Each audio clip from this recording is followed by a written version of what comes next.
नमस्कार किसान भाइयों। आज हमारे साथ हैं विशेषज्ञ डॉक्टर आयन शुक्ला सर, जो हमें बताएंगे कि जो कुकुरबिटेशियस क्रॉप होती हैं उनकी देखभाल कैसे करें। जैसे हम उन्हीं के फील्ड पे खड़े हुए हैं, आप देख पा रहे होंगे कि कुकुरबिटेशियस में इन्होंने लौकी, कद्दू और तरोई ये सब लगाई हुई है। अब इसकी देख रेख कैसे करें ये बताने के लिए हमारे साथ में हैं। सर प्रणाम। हाँ, बहुत बहुत धन्यवाद सभी किसान भाइयों का। बहुत अच्छा प्रश्न किया है। और किसान भाइयों को बुआई करते समय जो विशेष रूप से ध्यान देना चाहिए वो बुआई के समय एक तो मेड़ बना करके नालियों में बुआई करना चाहिए। नालियों की मेड़ों पर, जैसा कि अभी इस वर्तमान समय में जो बुआई हुई है इसमें खेत में कहीं कहीं जमाव नहीं हुआ है या कम जमाव हुआ है, तो ऐसी स्थिति में ये स्थिति इसलिए आई है क्योंकि कहीं कहीं जल भराव की स्थिति हो गई थी। जल निकास की अच्छी सुविधा होने के बावजूद अगर मान लीजिए ज़्यादा पानी की बरसात हो गई और कुछ देर तक पानी भरा रह जाता है तो ऐसी दशा में जमाव कम हो पाता है। और ऐसी परिस्थिति से निपटने के लिए किसान भाइयों को चाहिए कि या तो वो अपना अलग पॉलीथीन थैलियों में इस तरह का उसी समय जब खेत में बुआई कर रहे हों तभी उन्हें उस थैलियों में बुआई कर देना चाहिए, जिससे वो गैप फिलिंग करके अपनी जो उनकी पौध की संख्या है अपने खेत में औसत पौध मेंटेन करने के लिए ये तो बहुत आवश्यक है।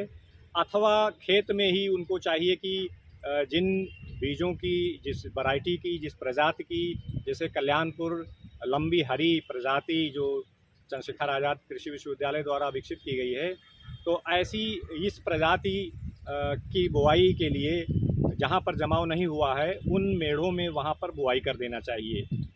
ऐसे बुआई करने से, नालियों में बुआई करने से फसलों की पिकिंग के लिए बहुत आसानी रहती है। तथा जब पानी की कमी महसूस होती है, अर्थात वर्षा का पानी उचित मात्रा में नहीं मिल पाता है, ऐसी दशा में उन्हें नालियाँ ये सिंचाई के भी काम आती हैं। निकाई गुड़ाई भी करके खेत को अपना साफ़ सुथरा रखना चाहिए, क्योंकि जो खरपतवार हैं वो पौधों से प्रतिस्पर्धा करते हैं और पौधों का पोषक तत्व खरपतवार ग्रहण कर लेते हैं। ऐसी दशा में भी उपज पर प्रभाव पड़ता है। इसी प्रकार से तरोई, कद्दू, पेठा आदि फसलों का भी ध्यान रखना चाहिए। इनके भी बुआई का समय चल रहा है और कुछ किसान भाई जैसे जैसे जिनका खेत खाली होता जा रहा है वो ऐसे खेत में अपना मेड़ बना करके उनकी बुआई कर सकते हैं। इस बुआई करने के उपरांत उनकी पौध संख्या हम नियंत्रित कर लेते हैं। मेंटेन करने के उपरांत हम इसके बाद व्यवस्था करते हैं सहारा देने की।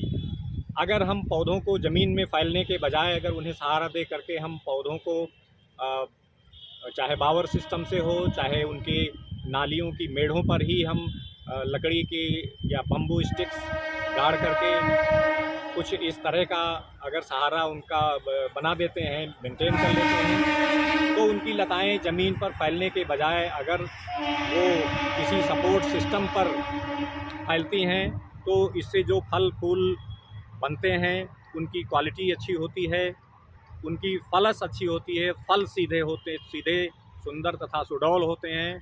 तो इस प्रकार से उनकी जो मार्केट वैल्यू है वो बहुत अच्छी हो जाती है और पिकिंग करने में, उनकी तोड़ाई करने में भी हमें आसानी रहती है। तो इस प्रकार कुछ ऐसे प्रबंधन की विधियां हैं कि जिनको अगर समय पर किसान अपनाएगा तो इससे फसल की उत्पादन पर कोई विपरीत असर नहीं पड़ेगा और किसान भाई अच्छा उत्पादन करके अच्छा लाभ कमा सकते हैं। बहुत बहुत धन्यवाद सर, इतनी अच्छी जानकारी देने के लिए।